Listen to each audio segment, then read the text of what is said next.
Item 4 of the agenda, which is public session, be it resolved that the board reconvenes public session. Second.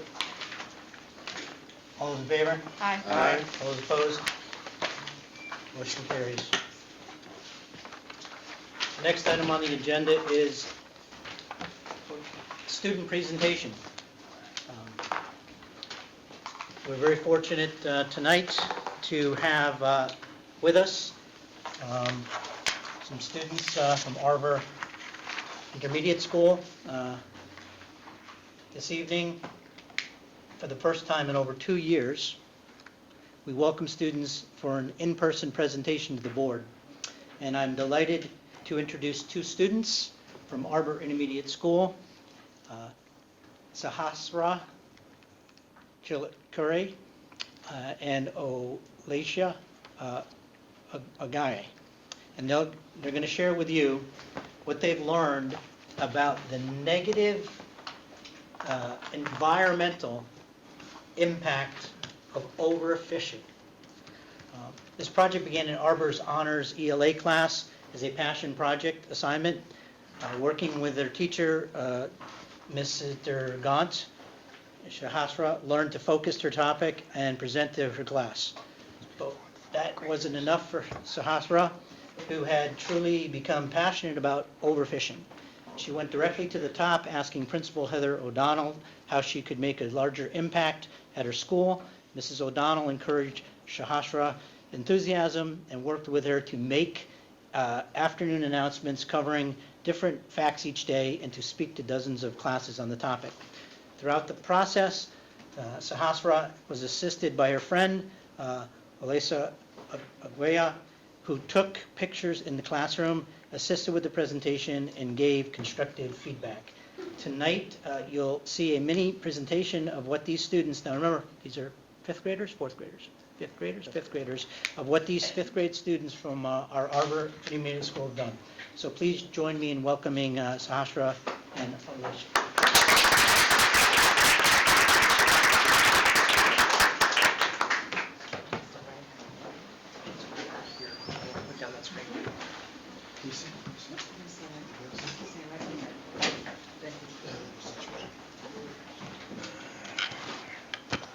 The process of my project. First, I would like to thank you, the Board of Directors, Board of Education, for having me and my friend here tonight, and both of our families. I also thank you for letting us do this presentation about us and our overfishing project. So sit back, relax, and enjoy our wonderful presentation. All right. Why did I start this? At first, I was given the chance to do an Honors ELA Passion project where we were supposed to pick a topic that we were passionate about and then make or do something that included that topic. And I chose overfishing because a week before I had watched the show or the movie Seaspiracy. It made a dynamic challenge in me and kind of inspired me. And it was kind of hard to try to come up with a format for overfishing because it was tough to come up with like stuff to put into it. But thankfully, my best friend Olacia Agaye helped me figure out some of the stuff that came into this project, and she gets some credit for it. As we started our research, one of the first things that we learned was bycatch. I researched that bycatch is the process of other animals getting caught in fishing nets.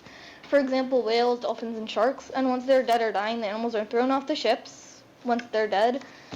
And they take what they want. Like, let's say a whale, they take its blubber because they know it's expensive, even though they don't need it, and then they throw it back into the ocean. Another thing I learned was sustainable fishing. Sustainable fishing Respects marine ecosystems and adapts to the reproductive rate of fish to maintain a balance and ensure the survival of all species, including us humans.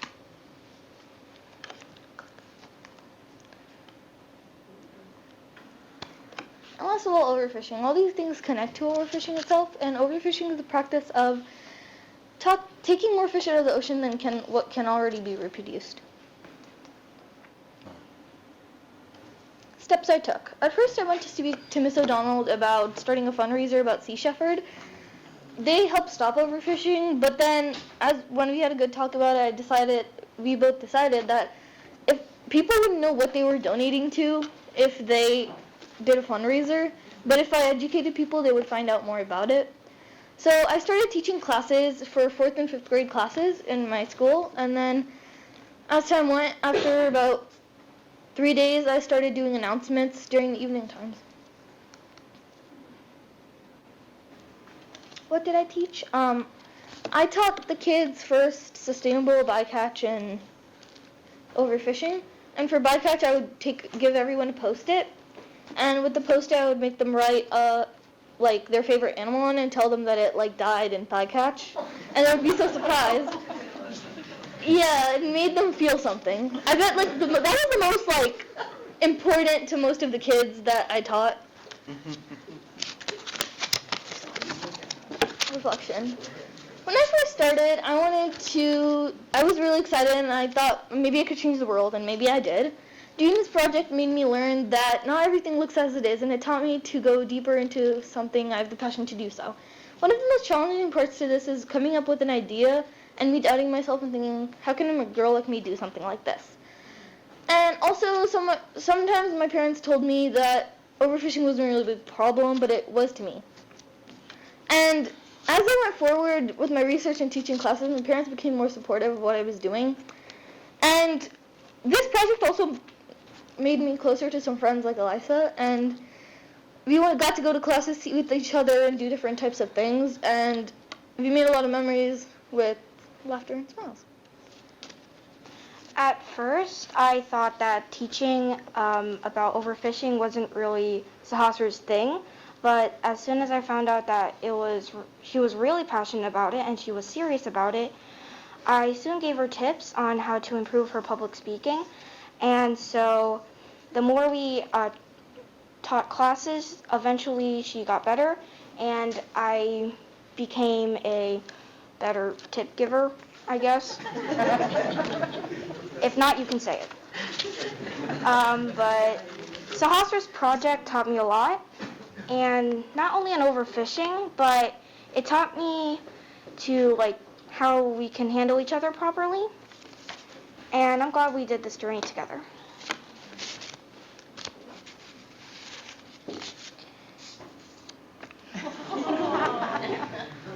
This is our journey together on this project, Yeah. and we made many wonderful memories. We hope you enjoyed our presentation. Have a good night.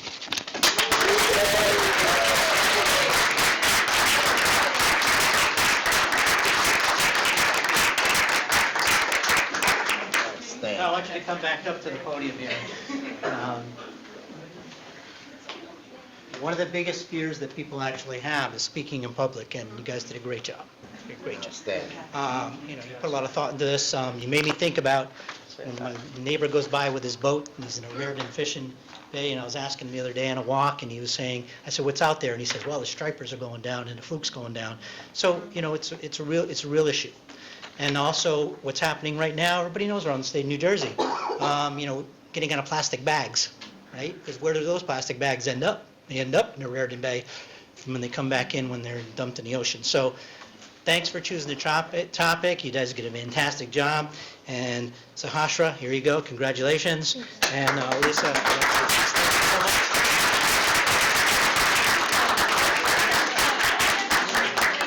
You guys with your certificates and with Dr. Cutters? there we go. Yep.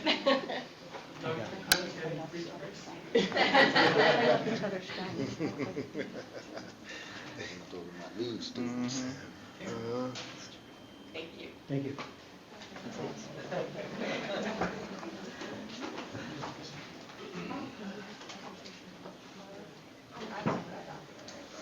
Mr. President, that was a wonderful presentation by the ladies, and you scared me at first. Just as you said, it was dynamic for you. I'm an avid fisherman. I thought I was doing something wrong. Me too. I'm looking at Cal, but oh my goodness, I hope we're doing sustainable fishing. So thank you for educating us. That was excellent. I love how you developed the process and you were able to find teachers, you do your own research and be confident and stand here. That is amazing. Much success to you.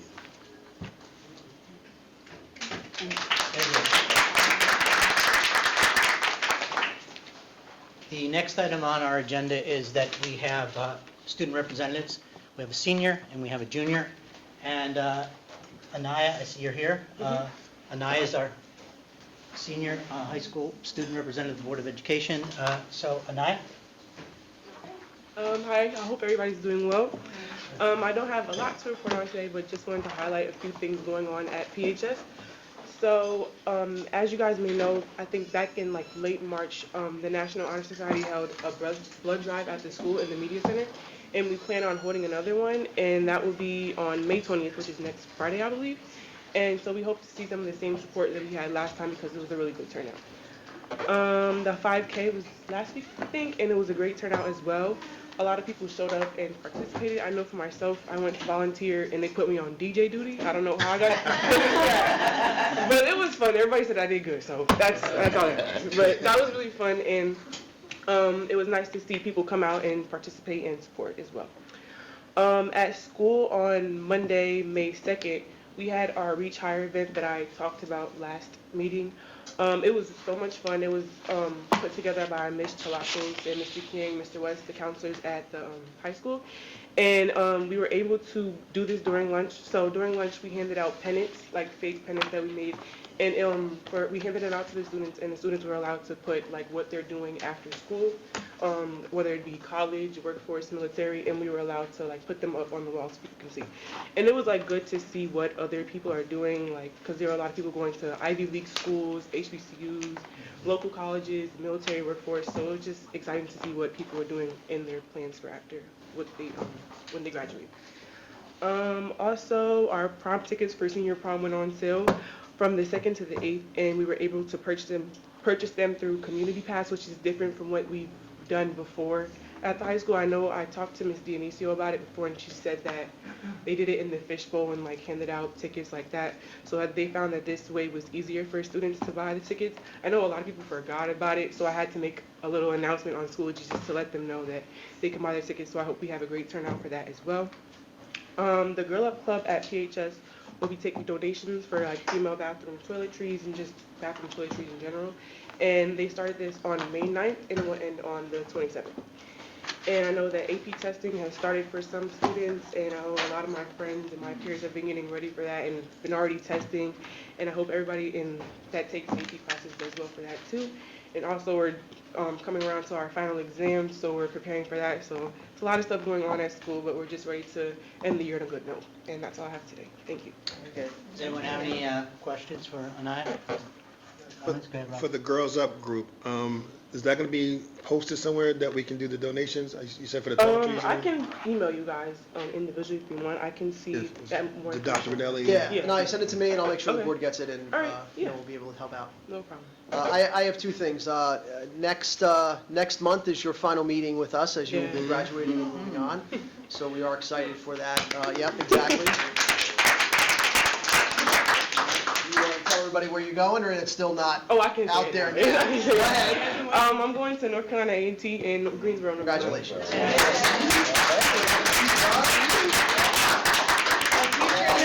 Also, last month, I just want to make sure that everybody knows, as far as the Middlesex County Secondary Principals Association, you were our selection for our outstanding student, for the wonderful things you do for our school, our community, our board, and we are extremely proud of you. Thank you. I appreciate it.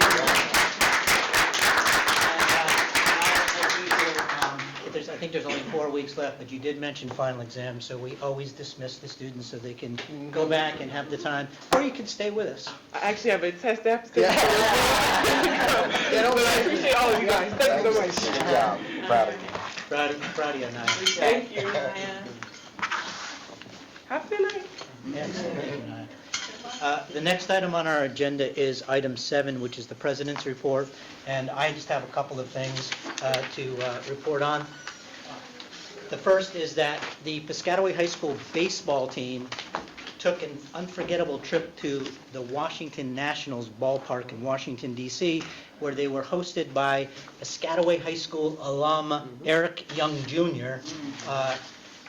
Young was selected by the Colorado Rockies in 2003 draft, straight from Piscataway High School. He spent 10 years in the majors, including 1 season as the stolen base leader, and currently serves as the Nationals' first base coach. Our Piscataway High School Chiefs had an incredible opportunity to learn from the pros as they met with the young before the game and watched closely as the team warmed up. They learned firsthand lessons about the importance of taking one day at a time and to use each mistake to become a better player. They also learned a lesson in generosity and giving back as Eric Young Jr. continues to set an example and act as a role model for our current students. This day and experience is one of these students will remember always. Thanks to Coach Rob Stoddard for ensuring our students can take part in this opportunity. The second item is on April 27th, Piscataway High School students in Barry McComb's personal finance class learned directly from Charles Schwab finance professionals in a workshop coordinated through Jersey Cares. Students learned about budgeting, the factors that go into making financial decisions, and how to create a budget specific to a student's personal spending. The interactive workshop allowed time for students to ask questions and to have a dialogue with the Charles Schwab volunteers. Students left the workshops armed with financial knowledge. I hope they learned the word amortization. That can be applied through their lives. Our partnership with Jersey Cares continues to reap benefits for our students in both. And many times volunteers from several corporations have helped to beautify our schools, and in our STEM, that's our science, technology, engineering, math, physical fitness, and now financial literacy workshops. So thank you, Jersey Cares and Charles Schwab. And that is my president's report. The next item on the agenda is the superintendent's report. Dr. Frank Granelli. Thanks, Dr. Connors. As always, please check out our superintendent's report, our full report, on our website under the Superintendent's Corner. I just want to highlight a few areas. On the heels of Eric Young giving back to the baseball players and having them come down to Washington, we have a staff member at our high school. Her name is Natalie Kabinda. Her son is Jason Kabinda, and he's a fullback for the Detroit Lions. And he was gracious enough to take time out of his schedule to come and speak with our students about reaching personal goals. I want to thank Noelle April and Rob Harmer, the athletic director at the high school, for setting this up, and students were able to see Jason and hear him speak during their lunches. I recently met with Mr. Kabinda, with Jason via Zoom, to talk about next steps we could do to that he could support with his teammates and resources, our high school kids. So we're putting something together for next school year. Also in the superintendent's report is an article about Quibbletown Goes Green and their Spirit Week activities for Going Green. Piscataway High School Awards in the Air Force Junior ROTC, Congressional Art Competition Awards, our SpongeBob play from a couple of months ago is still winning awards. The Paper Mill Playhouse Rising Star Awards, so congratulations to them, and also some FBLA competition awards. So please be sure to check that out. I also want to go over a great thing that Middlesex County does in combination with Replenish, which used to be called MC Foods. They do a food drive for Middlesex County, and all the schools could get involved in the county, and the county superintendent sends out some information, and schools can get involved if they want. I'm very proud to say that we had 100% of our schools participate from Piscataway. We raised 10,650 pounds of food. Congratulations to Grandview School, who was number 7 in the county, for raising 2,950 pounds by themselves. Quibbletown was number 18, and they raised 1,650 pounds. A great cause, a great awareness for the county, and I'm really glad for the participation. So congratulations to everyone involved. I already did the congratulations to Anaya, and I'm glad I did because she was going to leave. Announcements. Jackie Robinson Day is Saturday, May 14th at 11 o'clock in Green Acres. There's a ceremony beginning at about 11 o'clock. There'll be a 3-inning alumni softball game, some food trucks, some music, some giveaways. School is involved. We have some alumni again playing a 3-inning game, so we're excited about that. An invitation went out for our annual volunteer recognition night. An invitation you should have gotten in the mail looks like this. And that will be held Monday, May 16th at 7 p.m. at our PHS Media Center. We will have, as some of our board members had a private showing this past Saturday, the planetarium movie's going, so they can all go and take in a little bit of planetarium experience before they go into the media center and have some food and be celebrated. So we're excited about that. The next thing I have on my list is the district has worked together with the Haven to organize a workshop for raising healthy children in a diverse post-COVID world. We sent an invitation out yesterday, and another reminder will go out next week. Parents are urged to RSVP, and they'll be discussing challenges and available supports in, again, a diverse post-COVID world, and we're thankful to the Haven to be able to put this on. And if childcare is needed, you could bring your children, and they'll be going to the gym at Randolphville for pizza, activities, things like that. And let's see, is this finally? Nope, I have a couple more things. Board members received in their packets an invitation to the PHS graduation. Please RSVP, and I thank you for taking care of your graduate lists that you'd like to give diplomas to. Clarification for the board members, number 9 in your CSO. It talks about a memorandum of agreement, and I just wanted to talk about a little bit about that. That is between all education associations and local law enforcement agencies. So I don't know if that was clear on the CSO, so I wanted to make sure you all knew that. It's a yearly document outlining the relationship of schools and local police forces and what their responsibilities are, what their response is, communication, how we work together, things like that.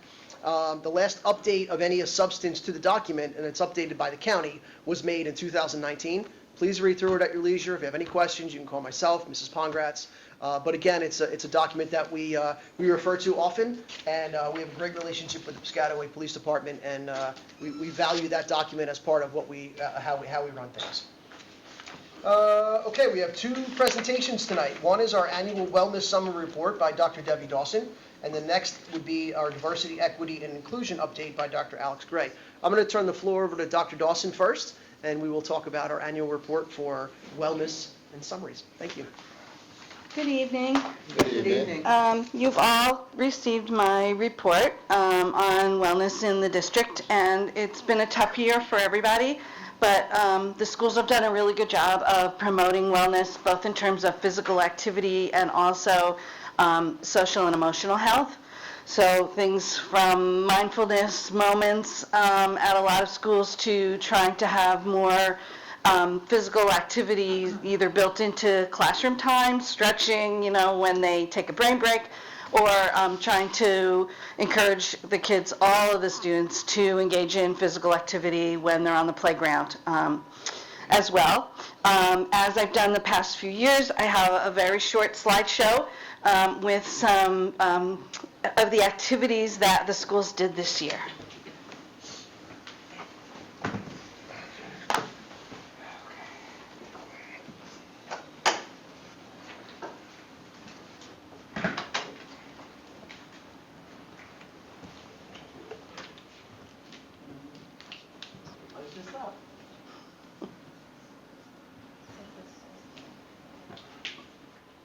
I hate when that happens.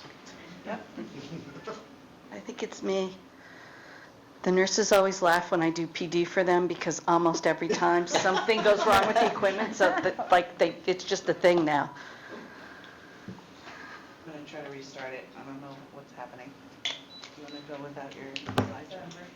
So Dr. Dawson, the presentation on the slide is just about some photos and pictures of what we've been doing in our schools? Yes. Why don't we open it up to questions from the board while we're trying to rectify that? And see Great. if anybody has any questions for Dr. Dawson about our wellness, SEL, things that we're doing in our schools. Dr. Dawson, while you're there, you mentioned the brain break. Mm-hmm. Now, you built that into their students' curriculum or to their schedules? Some of the teachers, a large number of the teachers have, because there's research showing that if students take those little brain breaks, they actually learn more efficiently. Right, so we clearly just get away from the curriculum, get a moment to, reset. Yeah, it's And then either come. breathing or stretching or, they all do it in a variety of ways. Okay. Yeah. And how long is that brain break? How long is How long is the a brain break? It really varies by classroom, but usually just a couple of minutes. So, it could even be a minute. I was in one classroom observing one of my staff, actually, and I saw the kids were getting sort of antsy, and the counselor was doing a lesson, so the counselor had them all stand up and run in place, and she told a little story. It lasted like 30 seconds, and then they sat back down, and, they kind of got their willies out, and they were, ready to listen again. It was great. And the kids thought it was really fabulous, so. Just a quick question for you, Dr. Johnson, on what surprised you the most coming back from COVID? What kind of was inspiring to you to see? A lot of us like to focus on, what didn't work, but Yeah. what did you see that was encouraging?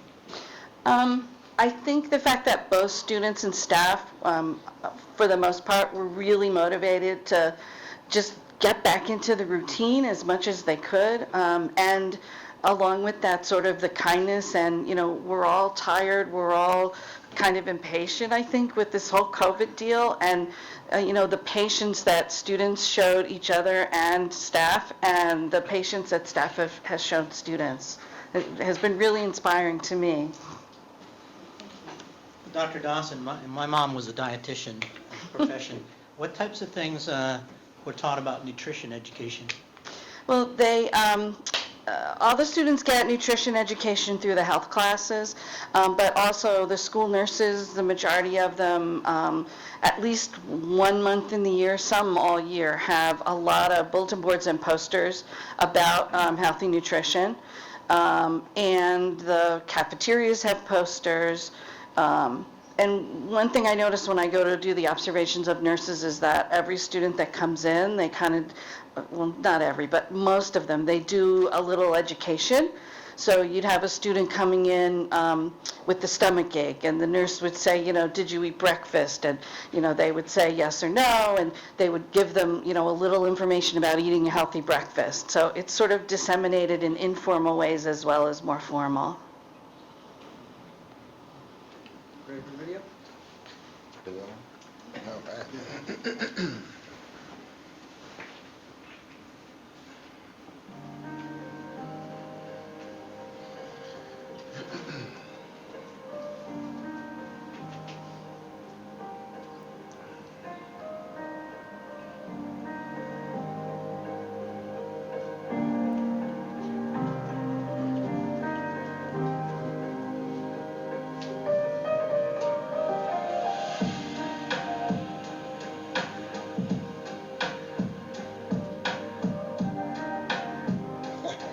Who's that guy?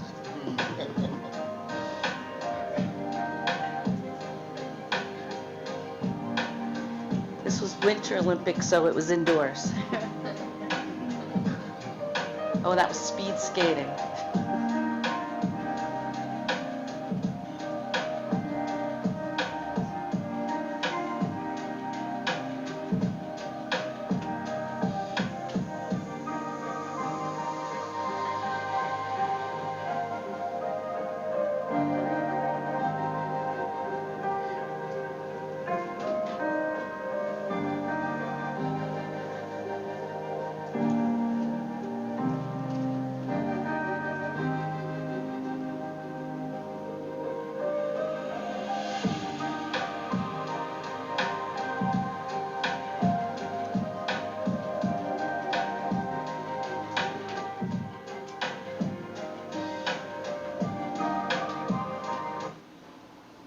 So that's a little picture, some snapshots of students doing some of those fun activities, and I'm sure you noticed all the smiles.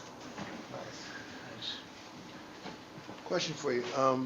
I love the fact that when we're looking at that, we're watching you and the rest of your staff reestablishing connections and teaching students, because they've been so far remiss, parents too, and teachers, from being in an in-person setting and reevaluating. One of the questions, and I'm going to talk to you offline a little later, is, assessing those things, finding the best practices so we can share it with the other schools. So I love this, being able to say, hey, look what we did. So do you engage in some of those things? Like, how do you assess some of those things?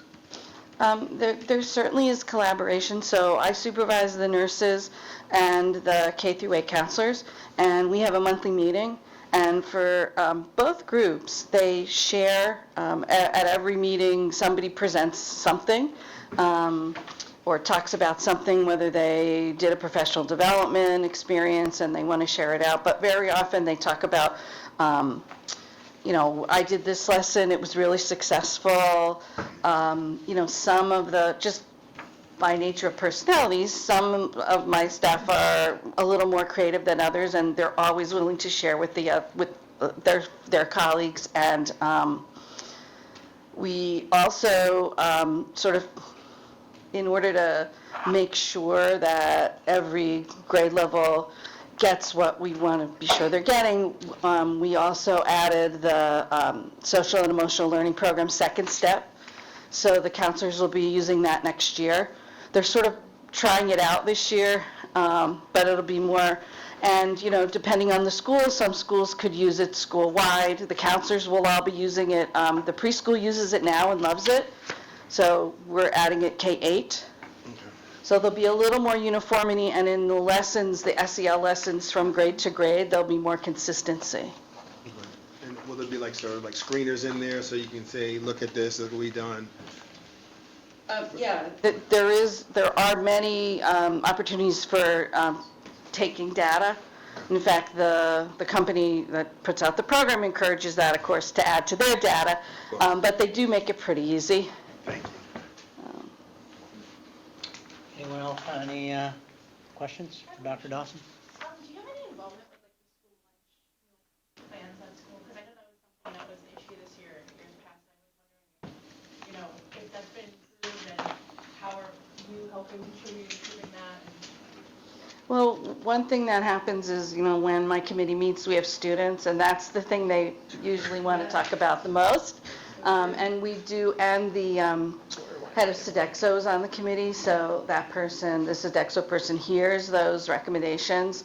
And I know things were sort of derailed by COVID, but, things are slowly coming back. And I know it's hard, Mr. Oliveira can speak to this too, I'm sure. It's hard with some of the shortages. But yeah, the kids have really creative ideas. And, are always happy to give that feedback, which then I pass on, so. And in addition to her group, Ms. Scotto, myself and Sodexo, we meet with the high school principal advisory committee. We've reported a couple times. Anaya's actually on that committee. And we're having our final meeting of the year in a couple weeks' time, and we've taken some of that feedback and tried to incorporate it with some menu items. I think the menus over the last May and April, the last 2 months or month and a half, have reflected some of those changes, and will continue to do so. Any other questions? Okay, thank you very much.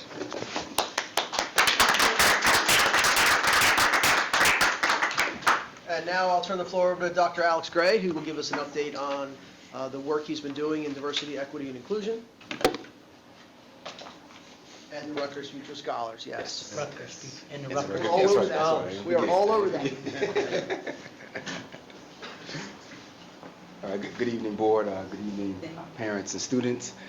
It is a pleasure to stand before you. It's hard to believe this is my last presentation this year. It seemed like we were in October, I guess it was, where I made my first presentation in this new position. So I'm excited to continue to share the progress that we continue to make through our department and the things that have transpired since my last presentation in February. One thing I try to continue to do throughout the school year, I made it known at the first presentation that there was no degree at my time for DEI.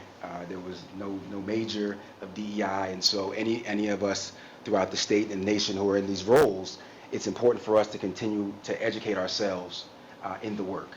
And so I try to, throughout the year, make sure that I'm educating myself to expand my own knowledge, particularly in areas where I may not